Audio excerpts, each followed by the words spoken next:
ओम श्री सद्गुरुदेव भगवान की जय। गुरु ब्रह्मा गुरु विष्णु गुरुदेवो महेश्वरः। गुरु साक्षात् परम ब्रह्म तस्मै श्री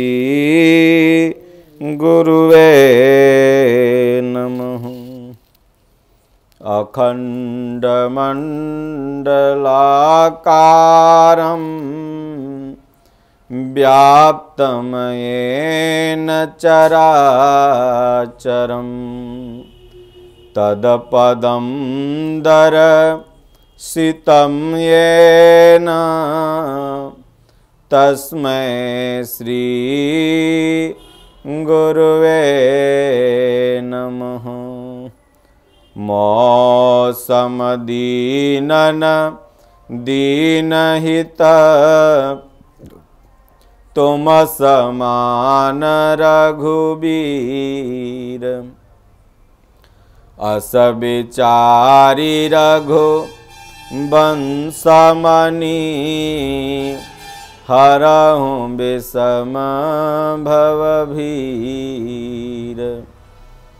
जेहि विधि होहि नाथ हित मोरा करहु सबेगी दास मैं तोरा। मंगल भवन अमंगल हारी द्रवहु सदशरथ अजिर बिहारी। श्री गुरु पद नख मणिगण ज्योति सुमिरत दिव्य दृष्टि होती। उघराहि बिमला बिलोचन के मिटहि दोष दुख भवरजनी के। सोझाहि राम चरित मानिक गुप्त प्रगट जहाँ जो जेहि खानिक। जय गुरु पदयम बुझयानुरागी ते लोकहूँ बे दाऊँ बड़ भागी। पापी हूँ जाकर नाम सुमिरी हैं।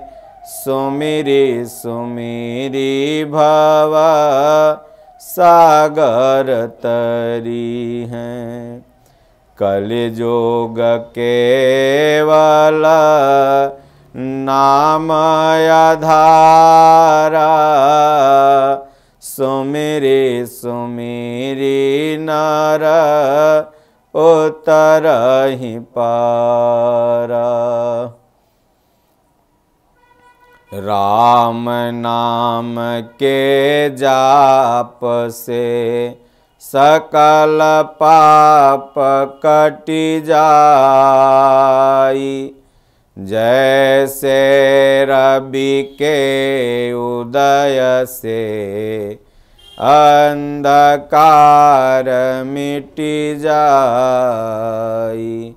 यह तन विष की बेलरी गुरु अमृत की खान।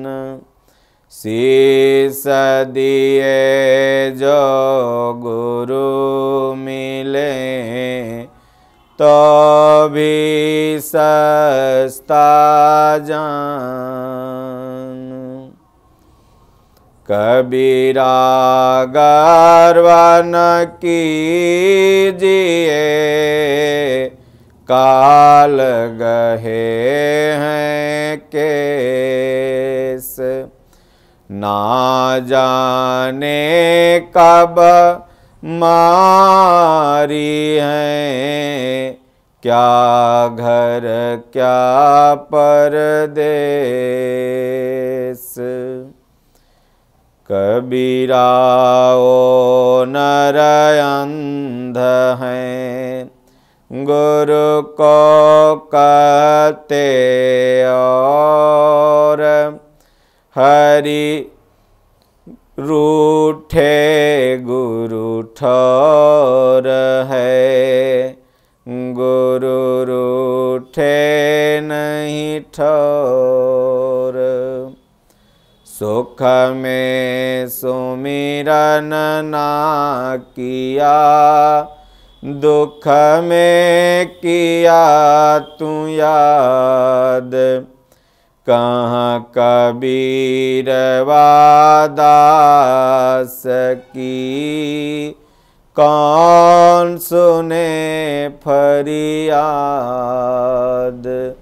श्री राम जय राम, जय जय राम। श्री राम जय राम, जय जय राम। दुख में सुमिरन सब करे, सुख में करे न कोय। जो सुख में सुमिरन करे, तो दुख काहे होय। बोलिए श्री सद्गुरुदेव भगवान की जय। श्री रामचरितमानस षष्ठम सोपान, लंका कांड। गोस्वामी तुलसीदास जी लंका कांड में लिखते हुए कहते हैं कि कामदेव के शत्रु भगवान भोलेनाथ के सेव्य, भव अर्थात जन्म मृत्यु के भय को हरने वाले, काल रूपी मत वाले हाथी के लिए सिंह के समान, योगियों के स्वामी अर्थात योगेश्वर, ज्ञान के द्वारा जानने योग्य, गुणों की निधि, अजेय निर्गुण निर्विकार, देवता अर्थात रक्षक, जल वाले, मेघ वाले, निर्विकार माया से दूर, देवताओं के स्वामी, दुष्ट के वध में तत्पर,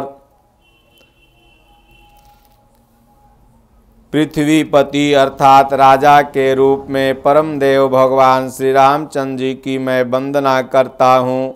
शंख और चंद्रमा की सी कांति के अत्यंत सुंदर शरीर वाले, व्याघ्र चर्म के वस्त्र वाले, काल के समान अथवा काले रंग के भयानक सर्पों का भूषण धारण करने वाले, गंगा और चंद्रमा के प्रेमी, काशीपति, कलयुग के पाप समूह का नाश करने वाले, कल्याण के कल्प वृक्ष, गुणों के निधान और कामदेव को भस्म करने वाले, पार्वतीपति वंदनीय भगवान श्री शंकर जी को मैं नमस्कार करता हूँ, जो सत्पुरुषों को अत्यंत दुर्लभ कैलव्य मुक्ति तक दे डालते हैं और जो दुष्टों को दंड देने वाले हैं। वे कल्याणकारी भगवान श्री शंभु मेरे कल्याण का विस्तार करें।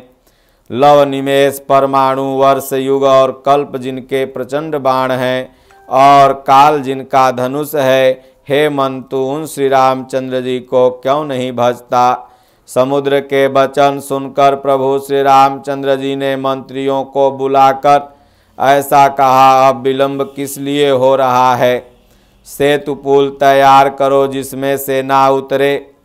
जामवंत ने हाथ जोड़कर कहा, हे सूर्यकुल के ध्वजा स्वरूप अर्थात कीर्ति को बढ़ाने वाले प्रभु श्री रामचंद्र जी सुनिए। हे नाथ, सबसे बड़ा सेतु तो आपका नाम ही है, जिस पर चढ़कर अर्थात जिसका आश्रय लेकर मनुष्य संसार रूपी समुद्र से पार हो जाता है। फिर यह छोटा सा समुद्र पार करने में कितनी देर लगेगी? ऐसा सुनकर फिर पवन कुमार श्री हनुमान जी ने कहा, प्रभु का प्रताप भारी बड़वा नल अर्थात समुद्र की आग के समान है। इसने पहले समुद्र के जल को सोख लिया था, परंतु आपके शत्रुओं की स्त्रियों के आंसुओं की धारा से यह फिर भर गया है और उसी से खारा हो गया है। हनुमान जी की यह अत्युक्ति अर्थात अलंकार पूर्ण युक्ति सुनकर प्रभु श्री रामचंद्र जी हर्षित हो गए। जामवंत ने नल नील दोनों भाइयों को बुलाकर उन्हें सारी कथा सुनाई और कहा, मन में श्री राम जी के प्रताप को स्मरण करके सेतु तैयार करो। राम प्रताप से कुछ भी परिश्रम नहीं होगा। जामवंत ने नल नील को आदेश दिया, फिर वानरों के समूह को बुला लिया और कहा, अब सब लोग मेरी कुछ विनती सुनिए। अपने हृदय में प्रभु श्री रामचंद्र जी के चरण कमलों को धारण कर लीजिए और सब भालू और वानर एक खेल कीजिए। विकट वानरों के समूह अर्थात आप दौड़ जाइए और वृक्षों तथा पर्वतों के समूहों को उखाड़ लाइए। यह सुनकर वानर और भालू हुंकार करके और श्री रघुनाथ जी के प्रताप समूह की अथवा प्रताप के पुंज श्री राम जी की जय पुकारते हुए चले। बहुत ऊंचे ऊंचे पर्वत और वृक्षों को खेल की तरह उखाड़ कर उठा लेते और ला करके नल नील को देते हुए अच्छी तरह गढ़कर सुंदर सेतु बनाते। बानर बड़े बड़े पहाड़ लाकर देते और नल नील उसे गेंद की तरह ले लेते और सेतु की अत्यंत सुंदर रचना देखकर प्रभु कृपा के धाम श्री राम जी हंसकर वचन बोले, यह भूमि परम रमणीय और उत्तम है, इसकी असीम महिमा है, वर्णन नहीं किया जा सकता। मैं यहाँ शिव जी की स्थापना करूँगा। मेरे हृदय में यह महान संकल्प है। भगवान श्री राम जी के वचन सुनकर वानर राज सुग्रीव ने बहुत से दूत भेजे, जो सब श्रेष्ठ मुनियों को बुलाकर लाए। शिवलिंग की स्थापना करके विधि पूर्वक उसका पूजन किया गया।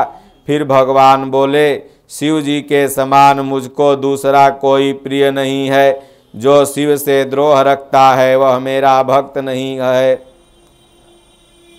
वह मनुष्य स्वप्न में मुझे नहीं पाता। शंकर जी से विमुख होकर अर्थात विरोध करके जो मेरी भक्ति चाहता है वह नरकगामी मूर्ख और अल्प बुद्धि है, जिनको भगवान शंकर जी प्रिय हैं, परंतु जो मेरे द्रोही हैं एवं जो शिव जी के द्रोही हैं और मेरे दास बनना चाहते हैं, वे मनुष्य कल्प भर घोर नरक में वास करते हैं।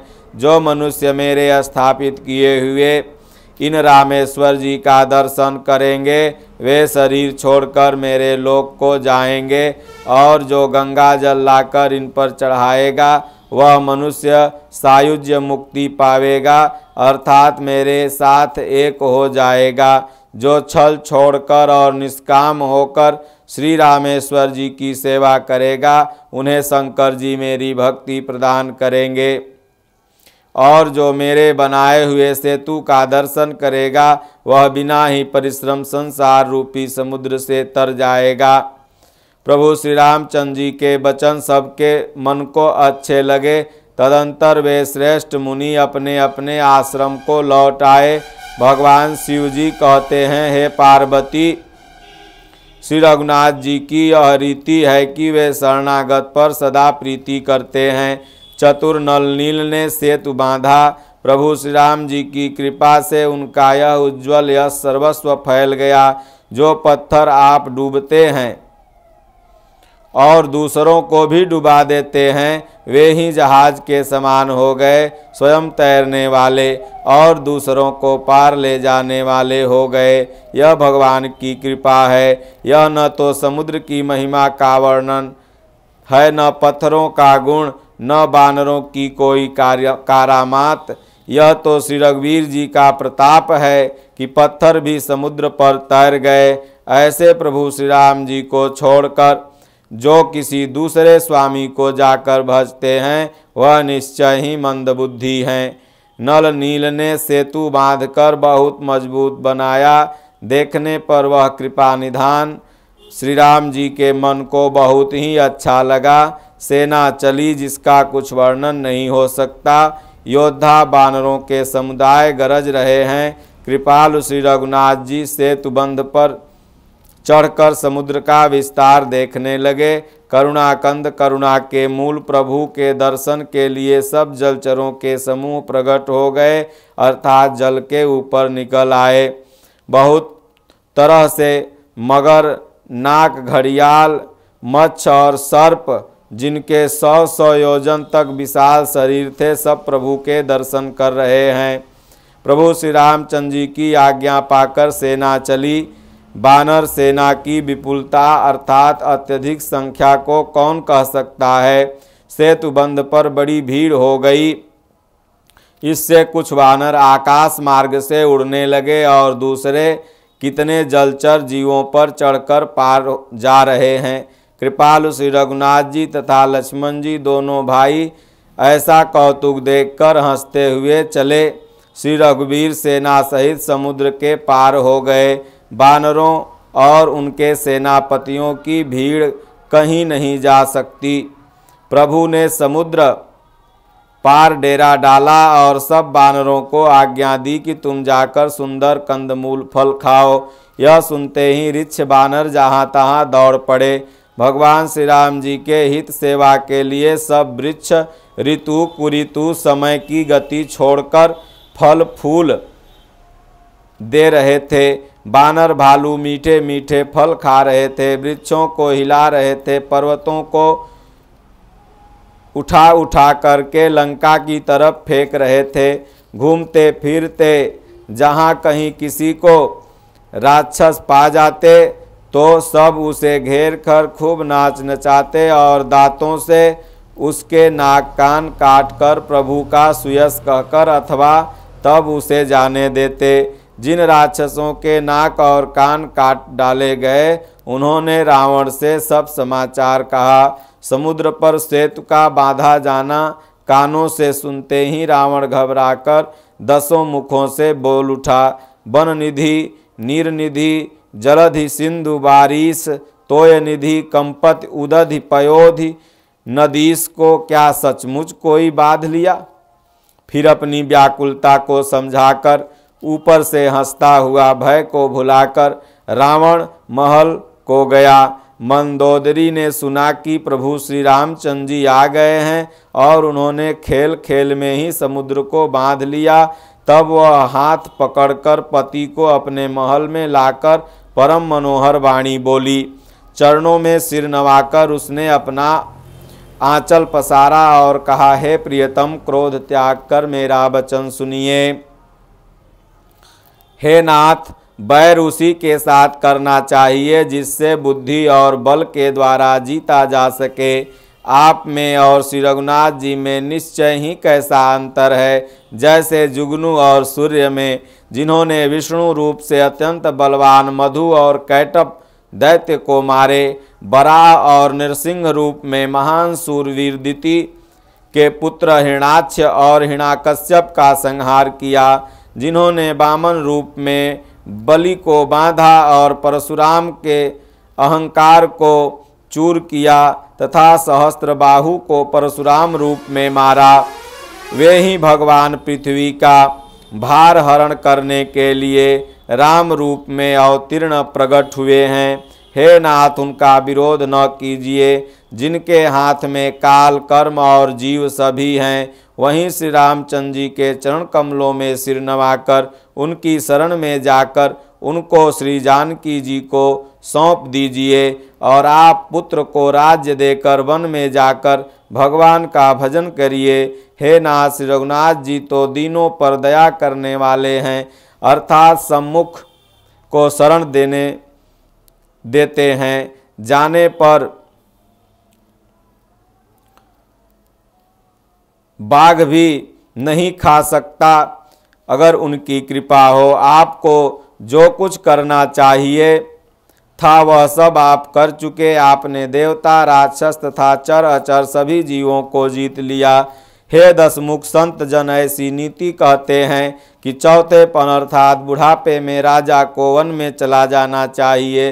हे स्वामी, वहाँ वन में आप उनका भजन कीजिए जो सृष्टि के रचने वाले, पालने वाले और संहार करने वाले हैं। हे नाथ, आप विषयों की सारी ममता छोड़कर उन्हीं शरणागत पर प्रेम करने वाले भगवान का भजन करिए,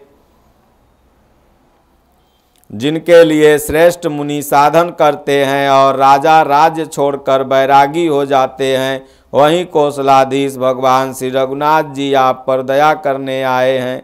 हे प्रियतम, यदि आप मेरी सीख मान लेंगे तो आपका अत्यंत पवित्र और सुंदर यश तीनों लोकों में फैल जाएगा। ऐसा कहकर नेत्रों में करुणा का जल भर के पति के चरण को पकड़कर कांपते हुए शरीर से मंदोदरी ने कहा, हे नाथ, श्री रघुनाथ जी का भजन कीजिए जिससे मेरा सुहाग अचल हो जाए। तब रावण ने मंदोदरी को उठाया और वह दुष्ट उससे अपनी प्रभुता कहने लगा, हे प्रिय सुन, तूने व्यर्थ ही भय मान रखा है। बता तो जगत में मेरे समान योद्धा कौन है? वरुण, कुबेर, पवन, यमराज आदि सभी दिक्पालों को तथा काल को भी मैंने अपनी भुजाओं के बल से जीत रखा है। देवता, दानव और मनुष्य सभी मेरे वश में हैं। फिर तुझको यह भय किस कारण से उत्पन्न हो गया? मंदोदरी ने उसे बहुत तरह से समझा कर कहा, किंतु रावण ने उसकी एक बात भी न सुनी और वह फिर सभा में जाकर बैठ गया। मंदोदरी ने हृदय में जान लिया कि काल के वश होने से पति की बुद्धि विपरीत हो गई है, उनको अभिमान हो गया है। सभा में आकर उसने मंत्रियों से पूछा और शत्रु के साथ किस प्रकार से युद्ध करना होगा। मंत्री कहने लगे, हे राक्षसों के नाथ, हे प्रभु बार आप बार बार क्या पूछते हैं? कहिए तो ऐसा कौन सा बड़ा भय है जिसका विचार किया जाए? भय की बात ही क्या है? मनुष्य और बानर भालू तो हमारे भोजन की सामग्री हैं। कानों से सबके वचन सुनकर रावण का पुत्र प्रहस्त हाथ जोड़कर कहने लगा, हे प्रभु, नीति के विरुद्ध कुछ भी नहीं करना चाहिए। मंत्रियों में बहुत ही थोड़ी बुद्धि है। ये सभी मूर्ख अर्थात खुशामदी अर्थात मंत्री ठकुर सोहाती अर्थात मुंह देखी कह रहे हैं। हे नाथ, इस प्रकार बातों में नहीं पड़ना चाहिए। एक ही बंदर समुद्र लांघ कर आया और उसका चरित्र सब लोग जानते हैं, आज भी मन ही मन गाया करते हैं। उस समय तुम लोगों से किसी को भूख नहीं लगी थी? बंदर तो तुम्हारा भोजन ही है, फिर नगर जलाते समय उसे पकड़कर क्यों नहीं खा लिया? इन मंत्रियों ने स्वामी अर्थात आपको ऐसी सम्मत सुनाई जो सुनने में अच्छी है, पर जिससे आगे चलकर दुख पाना होगा। जिसने खेल ही खेल में समुद्र बांध लिया और सेना सहित सुबेल पर्वत पर आ उतरा। हे भाई, पागलों की तरह वचन कह रहे हो? हे तात, मेरे वचनों को बहुत आदर अर्थात बड़े ध्यान से सुनिए। मुझे मन में कायर न समझ लीजिएगा। जगत में ऐसे मनुष्य झुंड के झुंड अर्थात बहुत अधिक हैं, जो प्यारी अर्थात मुंह पर मीठी लगने वाली बात ही सुनते और कहते हैं। हे प्रभु, सुनने में कठोर परंतु परिणाम में परम हितकारी वचन जो सुनते ही कहते हैं, वे मनुष्य बहुत ही थोड़े हैं। नीति सुनिए, उसके अनुसार पहले दूत भेजिए और फिर सीता को देकर श्री राम जी से प्रीति और मेल कर लीजिए। यदि वे स्त्री पाकर लौट जाएं, तब तो व्यर्थ ही झगड़ा नहीं बढ़ाइए। नहीं तो यदि न फिरें तो हे तात, सन्मुख युद्ध भूमि में उनसे हठपूर्वक डटकर मारकाट कीजिए। हे प्रभु, यदि आप मेरी असम्मत मानेंगे तो जगत में दोनों ही प्रकार से आपका सुयश फैलेगा। रावण गुस्से में भरकर पुत्र से कहा, अरे मूर्ख, तुझे ऐसी बुद्धि किसने सिखाई? अभी से हृदय में संदेह अर्थात भय हो रहा है। हे पुत्र, तू तो बांस की जड़ में घमोई हुआ है, अर्थात तू मेरे वंश के अनुकूल या अनुरूप नहीं हुआ। पिता की अत्यंत घोर और कठोर वाणी सुनकर के प्रहस्त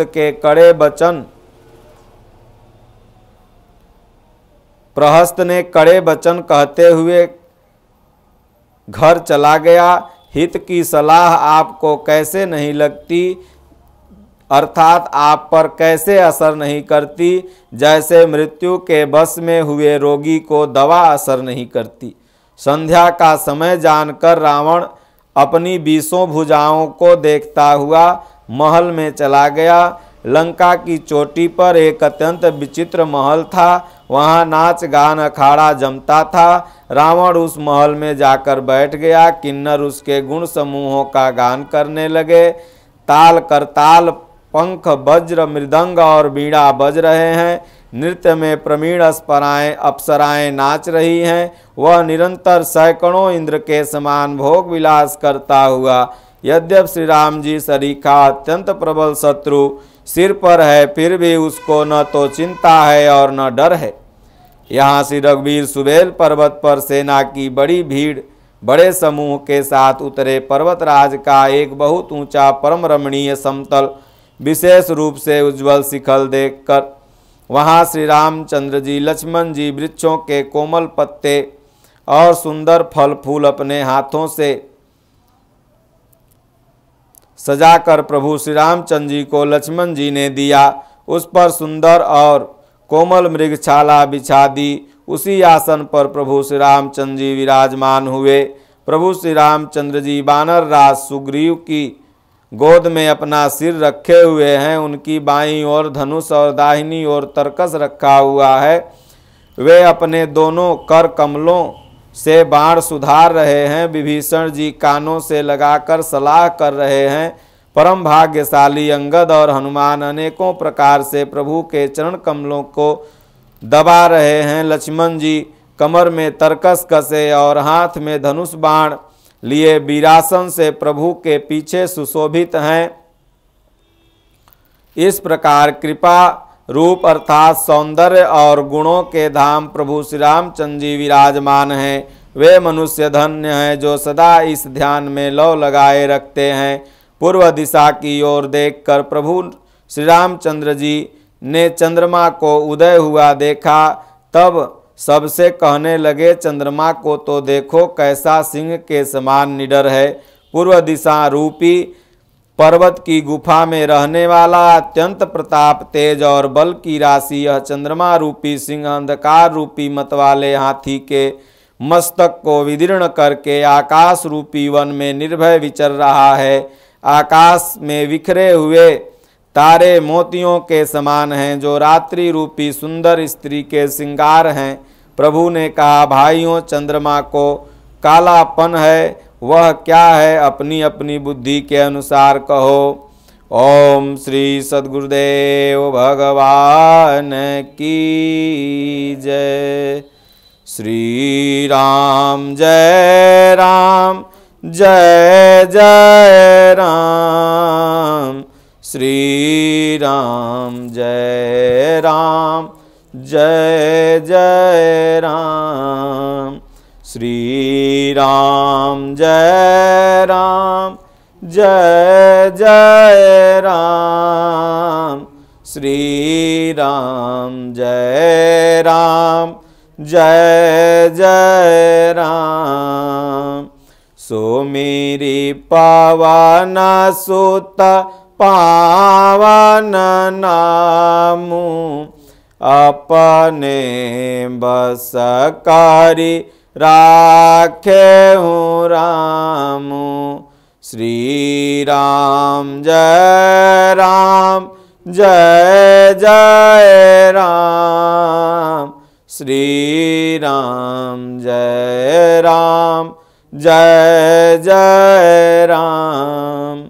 राम नाम के जाप से सकल पाप कटि जाई। जैसे रवि के उदय से अंधकार मिटि जाई।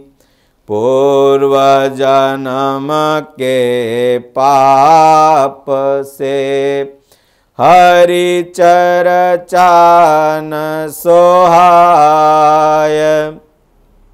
जैसे ज्वर के ताप से भूख विदा होई जाए। बोलिए श्री सद्गुरुदेव भगवान की जय। हरि ओम। शांति शांति शांति।